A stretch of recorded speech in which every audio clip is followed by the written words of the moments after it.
everyone, welcome to Moe'S CD Culture Show and Tell, and on the second episode of the Kiss Extravaganza, I'm getting into pretty much my favorite era of Kiss, where I was most interested and most obsessed, and probably the biggest part of Kiss for me, where they were still the greatest band on earth, regardless of anything, you know.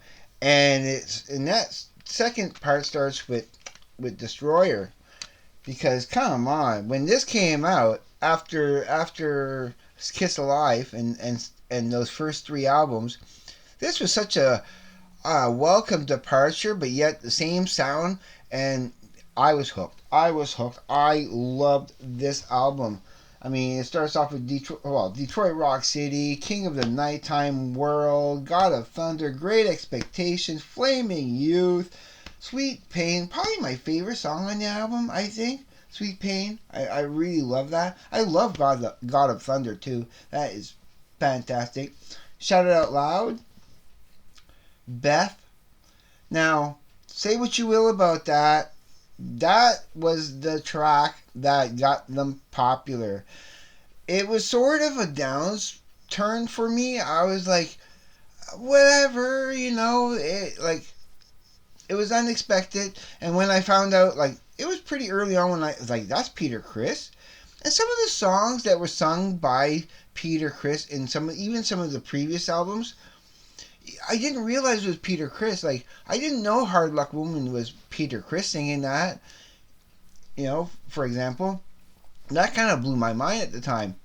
But anyway, this was fantastic, and that cover at the time, yeah, that was the best cover.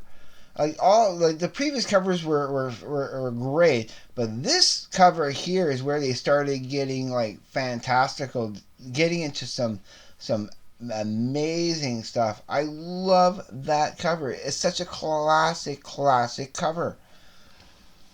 But not to take from the next one, and I've drawn this cover so many times.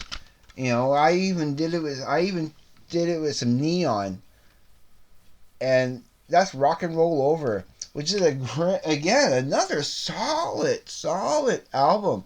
I was so happy with the direction this band was going in at the time. Being a young man, a young man.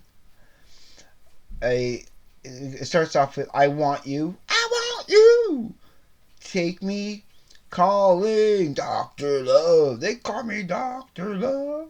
Ladies Room, Baby Driver, Love 'Em and Leave 'Em, Mr. Speed, See You in Your Dreams, Hard Luck Woman, and Making Love. And Hard Luck Woman, yeah. I didn't, for the longest time, I had no idea that was Peter Criss. All I knew was that at the time Peter Criss only sang Beth. So it was a little bit of a surprise when I finally learned that, hey, oh wow, okay, that's Peter Criss singing that. But yeah, this is a strong album. Of course, everybody loves calling Dr. Love. Mr. Speed's good. It's just a strong album altogether. And then we're gonna move on, because the next album I managed, and it's the only one, as you've seen so far, all the albums of Kiss that I own are the remasters. Let's see if you can see that. Yeah, the remasters. They're all that. So of course you want to get the better quality, the best quality possible. But I got this really cool special edition Love Gun. It has a second disc of demos and an interview and stuff. It's actually really fantastic. I love it. Some extra songs that I had never heard before. Now I'm looking for. Oh, there it is. My magnifying glass. So it's, of course, the original album is I Stole Your Love. Christine 16, Got Love for Sale, and of course the first time I ever heard Ace Frehley sing shocked me. Tomorrow and Tonight, Love Gun, Hooligan, Almost Human, Plaster Caster, Then She Kissed Me.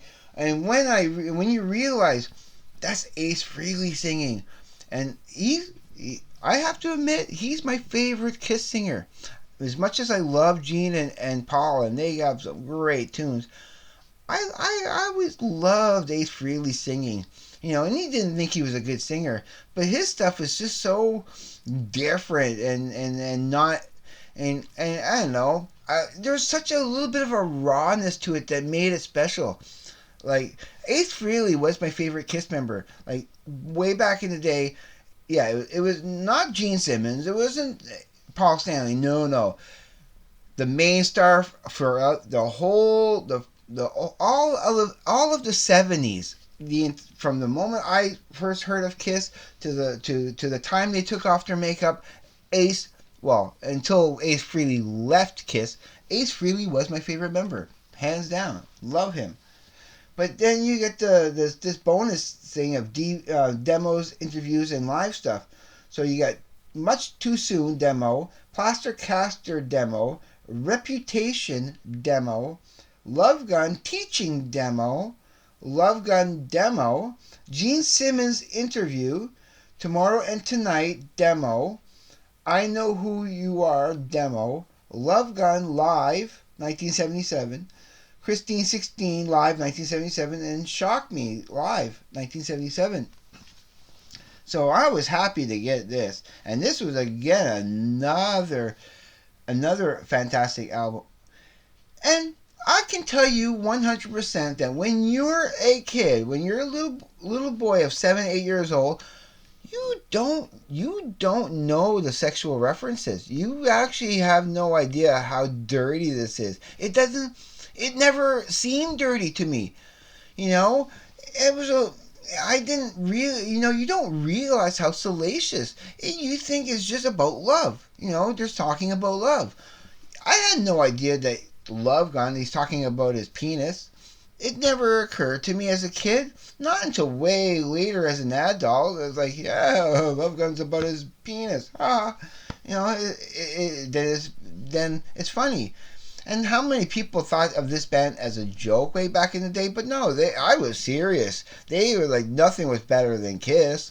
As a 7, 8-year-old kid. Because in '77, with the album this came out, Star Wars came out. I became a huge Star Wars fan from that very first viewing. Like, I didn't know what I went to go see, but I knew it was the best thing I had ever seen. Regardless, I loved it. So yeah, Love Gun, beautiful. I love this set. I'm so happy to have it. And then, this era concluded with Kiss Alive 2.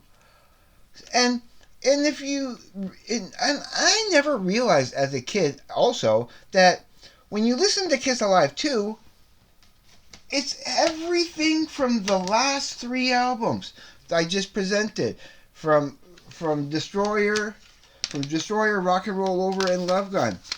From these 3 albums, okay, are on this. Nothing from Kiss, Address to Kill, or Hotter Than Hell is on this at all.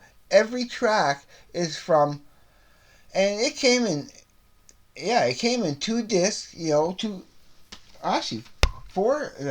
discs, 4 sides when you got the album. I remember when you opened up the album and you saw the inside, how it looked. This is very much how it kind of looked inside. And the last side, the 4th part of the second album, it's not live stuff, it's studio stuff. 5 extra new studio songs. And I love all 5 of those songs. That blew my mind when I was a kid too. It was like how much better they get. There's so much content, and this was so expensive. I remember, because you're a kid and you're begging your parents, and I didn't ask for much as a kid. All I asked as a kid, seriously, was I want to watch Star Trek, I want to watch Spider-Man, and I want some Kiss albums. That was basically my childhood. Those were the 3 main things that as a kid that I really loved and obsessed about.